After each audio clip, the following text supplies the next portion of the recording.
We saw somewhat of a ban passed last year. This is a more substantial ban that would impact a lot more students. Tell us what's going on.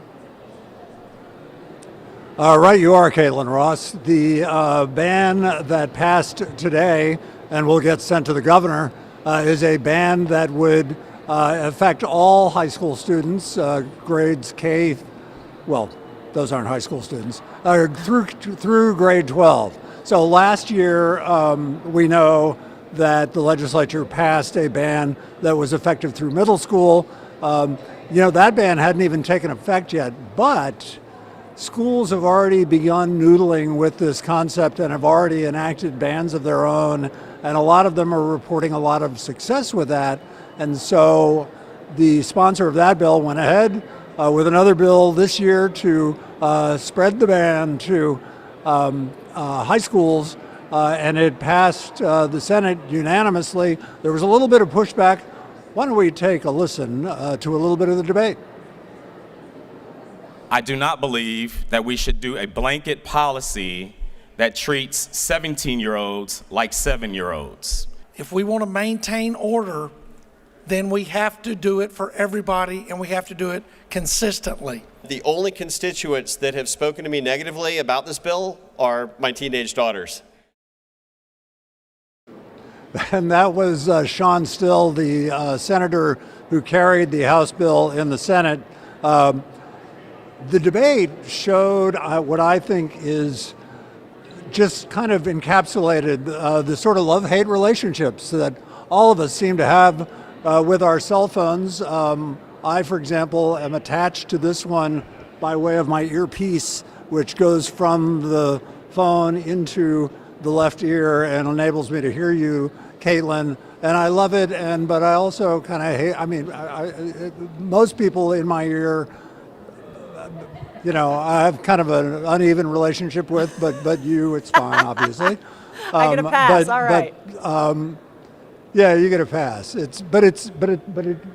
People are very ambivalent about the effectiveness of cell phones as tools in modern society, and also the way they consume people and the way they consume school children when they're walking around in high school with their phones, or they're using the cell phones to bully people, or using the cell phones to record violence in the hallways, and then sort of elevate it and inflate it into something that's really kind of terrible for mental health.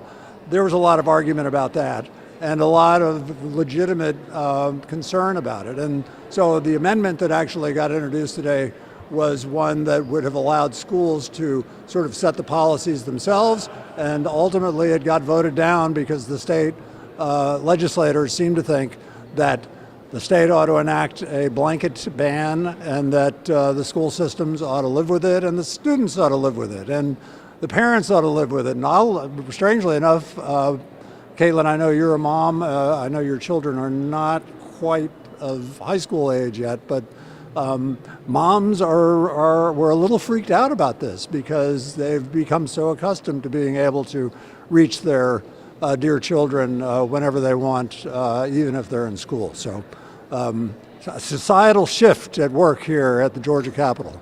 Yeah, I can imagine there's a lot of debate about that, because when you hear from parents, like my kids don't have cell phones yet, so I don't hear from them when they're at school. But I have a lot of friends who have older kids, and they're like throughout the day texting their kids. So the kids are using these cell phones in class.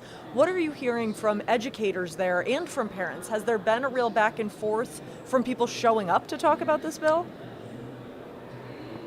Well, educators are the ones that I hear who are absolutely, I'm not going to say 1,000% for it, but they are the ones who, maybe in secret are saying, please enact this cell phone ban so that I don't have to be the bad guy when, kids get their cell phones out and start disregarding my lesson plans.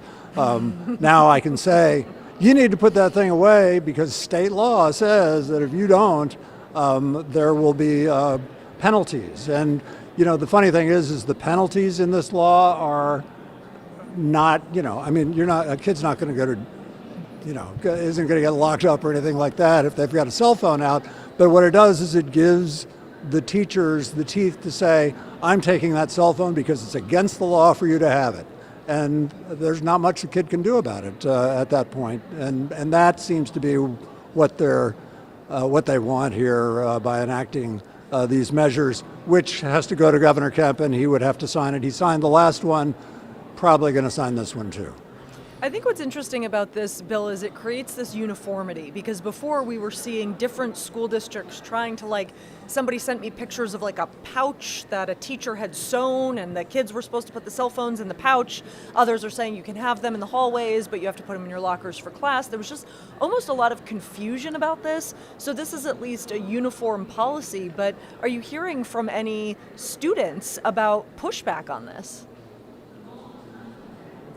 From students, only a little bit. But the ones that I've heard from seem to think that if it is uniform, that if nobody else has their phones, it's cool for me to not have a phone either. The other thing too about this, Caitlin, is it's a bell-to-bell situation. So kids are still able to bring their cell phones to school, but they have to stow them so that they are out of sight all day long up until the last bell rings, and then they can get them out and call their mom and say, hey, I have to stay late for blah blah blah or whatever. It's a school day situation. All the rules are the same for everybody, and that seems to comfort the students that I've talked to, is that if the rules are the same for everybody, I can live with that. Yeah, that makes a lot of sense. And honestly, I think it takes some pressure off kids to feel like they constantly need to be in communication. So, I don't know. This is one mom who thinks it's maybe a good idea for the cell phones not to be in the classroom. Thank you so much, Doug. I'm with you. Yeah. All right, we appreciate your See you time, later. man. See ya.